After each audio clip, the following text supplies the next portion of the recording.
행복한 교회 승리하는 성도 여러분, 오늘부터 이 사순절 동안에 우리가 153 스페셜 풍성한 삶 챌린지로 이 풍성한 삶의 기초라는 책을 가지고 우리가 하는 이 153 경건의 시간을 하려고 합니다.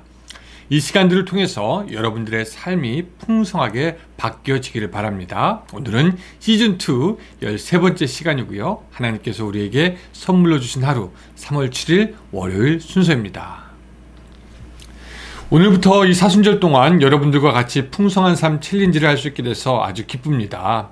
우리가 할 수 있는 여러 가지 챌린지와 도전들이 있지만 경건한 삶, 예수님이 원하시는 삶대로 살아야 되겠다라는 챌린지와 도전처럼 귀한 것은 없을 줄로 압니다. 아시다시피 우리가 지금까지 153 시간에는 창세기를 같이 보면서 은혜를 받아왔는데 이번 사순절에는요, 창세기를 조금 쉬고 풍성한 삶의 기초라는 책을 가지고 같이 공부하려고 합니다. 여러분 제가 보여드릴게요. 바로 이 책입니다. 풍성한 삶의 기초라는 책을 가지고 같이 보려고 합니다. 오늘은 첫 시간이니까 잠깐 이 책에 대해서 소개를 해야 될 것 같습니다. 이 책은요, 그 한국에 있는 김형국 목사님이라는 그 목사님이 지은 책입니다. 이분이 한국에서 예수님께서 전한 하나님 나라의 복음을 제자 훈련과 교회에 어떻게 적용시킬 것인가에 대해서 많이 연구하고 또 임상함으로써 실제적으로 성도들을 많이 도왔고요. 또한 성도들이 하나님의 나라를 어떻게 보며 살아가야 할 것인가에 대해서 잘 알려주신 분이고요. 그분이 지은 대표적인 책 중에 하나입니다. 이 책은 그 어떤 면에서 보면은요, 아주 기본적인 책입니다. 그러나 동시에 우리가 성경에서 발견하지 못했던 내용들을 말해주고요, 우리가 어떻게 살아가야 할지 그 방향성에 대해서 이야기해 줍니다. 그래서 이 책은 사실 한번 읽고 그냥 던져놓을 책이 아니라 자주 계속해서 읽어가며 우리가 내면화한다고 그러죠. 마음속에 좀 깊이 새겨야 하는 그런 책이긴 합니다. 근데 어떤 분들에게는 이 책이 좀 불편할 수도 있을 것 같아요. 마치 치과 가는 사람에게 야, 너 그 치과 가면 너 오늘 무지하게 아플 텐데, 뭐 약간 이런 느낌? 아니면 뭐 또 한인타운 가야 된다는 사람에게 야, 거기 가면 교통 너무너무 막혀서 넌 무지하게 시간 많이 걸리고 고생할 거야, 뭐 이런 느낌. 또 방학 끝나고 다시 학교로 돌아가는 아이들에게 야, 너네들 이제부터 행복 끝 불행 시작이야, 마치 이런 느낌이 들 수도 있을 것입니다. 이 책을 공부하면서요. 하지만 우리가 해야 할 것은 해야 합니다. 치아에 문제가 있다면 치료 반드시 해야죠. 학교 돌아갈 시간이 되었다 계약하면 아이들은 가야 됩니다. 충치 치료 받아야 하고요. 학교에서 졸업장 받아야지 그 이후의 삶이 무난해지죠. 우리가 예수님 믿으면서 해야 할 일 해야 합니다. 어떤 때는 그것이 거추장스럽기도 하고, 어떤 때는 그것이 거리낄 수도 있을 것이고, 또 어떤 때는 흥미가 없어 보일 수도 있겠지만, 풍성한 삶을 살기 위해서 전제돼야 되는 것은 해야 할 것은 해야 되는 것. 그것이 뭐냐? 바로 진리죠. 진리를 행하고 말씀대로 사는 것. 해야 할 것은 해야지 풍성한 삶을 살 수가 있습니다. 오늘부터 부활주일까지 이 책에 대해서 그 내용에 깊숙하게는 못 들어가도요, 이 짧은 시간이지만 이 책의 내용을 같이 보면서 여러분들과 좀 깊이 생각해 보기 원합니다. 책을 구입하기 원하시는 분은 저에게 또한 말씀해 주시고요. 또 아마 지금 저와 여러분들이 나누는 내용들은 나중에 우리가 뭐 새신자 훈련이나 또 전 제자 훈련하게 될 때 아마 더욱더 깊이 들어가게 될 겁니다.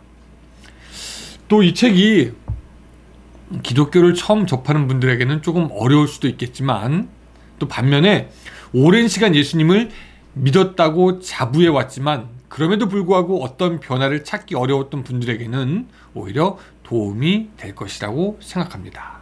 자, 오늘 본문의 주제인, 오늘 주제 본문인 로마서 5장 8절을 읽고 시작하겠습니다. 여러분들 펼 수 있으면 다 펴주시고요. 저와 같이 한번 읽어보겠습니다. 로마서 5장 8절 같이 읽겠습니다. 우리가 아직 죄인 되었을 때 그리스도께서 우리를 위하여 죽으심으로 하나님께서 우리에 대한 자기의 사랑을 확증하셨느니라. 아멘. 예수님은 우리에게 더욱 풍성한 생명을 얻게 하시기를 원했는데 왜 우리는 주님이 주시는 풍성한 생명을 누리지 못하는가? 사실 궁금합니다. 어쩌면 우리 주위에 있는 교회 다니는 사람들을 잘 보면은요, 풍성한 삶을 살다기보다는 왠지 찌들려 사는 삶을 살고 있는 것처럼 보입니다. 아마 여러분들도 목사님 막상 먹고 살기 힘든데 무슨 풍성한 삶을 삽니까? 라고 반문할 수 있을 겁니다. 근데 여기서 풍성한 삶은 물질적으로 풍성한 삶을 말하는 것이 아니다라는 것을 여러분들 알 것입니다. 그쵸? 또 여러분, 우리가 신약 성경에서 보는 그 예수님의 제자들과 바울을 우리가 좀 알았으면 좋겠습니다. 그들은 돌에 맞고 쫓겨다니고 병을 앓고 사람들에게 시기와 질투와 고소를 당하면서 죽기까지 고생합니다. 근데 그들의 입에서는요, 풍성한 생명을 누리는 고백들이 터져 나옵니다. 심지어 감옥에 갇혔어도 감사와 찬양을 했던 것들이죠. 지금 고통스럽고 힘들어도 감사와 찬양으로 살아가며 하나님을 의지하게 넘어지지 않고 장래의 소망 가운데 오늘을 살아가는 것이 풍성한 삶인데, 여러분, 신약의 믿음의 조상들은 바로 그런 삶을 살아갈 수 있었다라는 겁니다. 그럼 우리도 그렇게 살아갈 수 있느냐? 그 이유에 대해서 차차 알아보고, 그럼 우리가 앞으로 무엇을 어떻게 해야 하는가? 이 사순절 기간 동안에 저와 여러분들이 좀 알아보기 원하는 거죠. 이 책을 보면 알겠지만 이 김영국 목사님이라는 분은요, 처음에 좀 재밌는 얘기를 합니다. 어떤 얘기냐면은 예전에는 그 가짜 대학생들이 있었다라는 거예요. 하긴 저도 기억이 납니다. 옛날 영화들 보면은 대학교에 이렇게 학교 교정을 거늘기도 하고 학생처럼 책을 들기도 하고 또 심지어는 미팅에도 나가지만 진짜 대학생이 아니라 대학생처럼 흉내내는 가짜 대학생들, 그런 사람들이 있었다라는 거죠. 진짜 대학생과 가짜 대학생의 차이는, 가짜 대학생은요, 아무리 그렇게 학교에 오래 있다고 해도 졸업장을 받지 못한다라는 겁니다. 마찬가지로 교회에 오래 다니는 사람들 중에서도 그저 교회에만 다니기 때문에, 교회라는 문화에 오래 젖어 있기 때문에 교인처럼만 보이지 열매가 없는 사람이 있습니다. 열매 있는 풍성한 삶을 위해서 어떻게 신앙생활을 해야 할지 그 출발점이 중요합니다. 마치 대학생활도 입학이라는 제대로 된 출발이 필요한 것처럼 말입니다. 그 신앙생활을 이렇게 출발하는 데 있어서 어떤 사람들은요, 단순히 내가 영접 기도를 했기 때문에 나는 그리스도인의 올바른 출발을 했다. 또 어떤 사람은 나는 세례받았기 때문에 그리스도인의 삶을 시작했다. 나는 구원의 확신이 있기 때문에 신앙생활을 제대로 시작한 것이다. 또 어떤 분들은 목사님 저는 모태신앙이에요. 그러면서 자기가 그리스도인이기 때문에, 그 모태신앙이라서 그리스도인이 되었기 때문에 자기가 그리스도인이 된 그 시작은 아무런 문제가 없다라고 생각하는 사람들이 있습니다. 여러분, 그리스도인이 된다는 의미는 네 가지를 인정하고 받아들이고 믿고 반응하는 것을 얘기합니다. 네 가지입니다. 오늘 그 네 가지만 간단하게 좀 살펴볼게요. 첫 시간이니까. 자, 첫 번째, 우리가 인정해야 될 네 가지 중에 첫 번째는 뭐냐면요, 하나님이 주인이다라는 것입니다. 하나님이 존재한다는 것은 물론이거니와 하나님이 나와 이 모든 만물의 주인이 된다는 것입니다.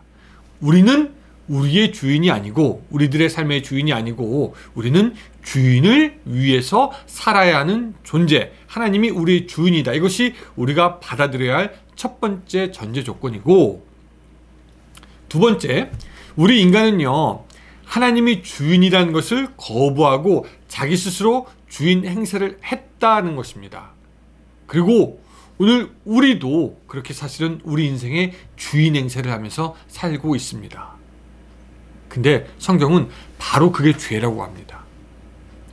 우리는 죄인이라고 하면은 무슨 사회에서 정한 규칙을 어기거나 도덕적이지 않은 삶을 죄라고 생각하는 경우가 있는데, 성경에 의하면은요, 이 죄라는 것은 뭐냐면 나 중심적인 삶을 말하는 것입니다. self-centered. 내 인생은 나의 것이라고 하는 그 자체가 죄가 되는 것입니다. 죄의 본질은 하나님을 떠나서 내가 중심이 되어 사는 삶, 이것입니다. 근데 우리 시대에는요, 이것이 정상 같아 보이고 이것이 맞는 것처럼 보입니다. 이런 인간들이, 근데 우리가 알아야 될 것은 뭐냐면, 이런 인간들이 하나님 안에서 온전하게 살지 못하기 때문에 우리 사회는 결국 부조리와 모순, 악과 불의가 판을 치고 이 세상은 점점 깨어져 가고 있다는 것을 알아야 됩니다. 우리가 중심된 세상, 거기에는 문제가 있을 수밖에 없죠. 또 세 번째, 우리는 하나님 없는 세상에서 살다가 죽을 수밖에 없는 인생이었습니다. 물고기가 아무리 잘났어도, 물고기가 재주가 많다고 해도, 물고기가 지혜가 있다고 해도 물을 떠나서는 살 수가 없죠. 물이 물고기에는 생명의 근원입니다. 물 안에 있을 때에만 모든 것이 질서가 잡히고 살아가는데 문제가 없습니다. 우리 인간도 마찬가지죠. 이 세상은 물고기, 물 없는 고기가 사는 것과 같을 뿐입니다. 그런데 하나님이 우리에게 예수님을 주셔서 우리로 하여금 하나님께로 갈 수 있는 길을 보여주셨습니다. 우리는 우리의 죄 때문에 하나님 없이 죽어야만 하지만 하나님이 예수님으로 말미암아 우리 대신 죽게 하고 우리로 하여금 큰 은혜의 물, 큰 은혜의 바다로 가는 길을 내셨습니다. 그래서 우리가 기억해야 됩니다. 우리는 우리의 죄 때문에 죽을 수밖에 없는 존재다. 예수님 없어도 잘 살다가 예수님이 와서 더 잘 살게 된 것이 아니라 죽을 수밖에 없다가 살아나게 된 것.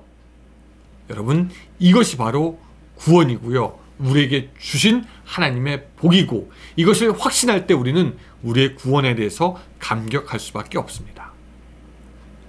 네 번째, 우리는 예수님을 영접함으로 하나님의 자녀가 됩니다.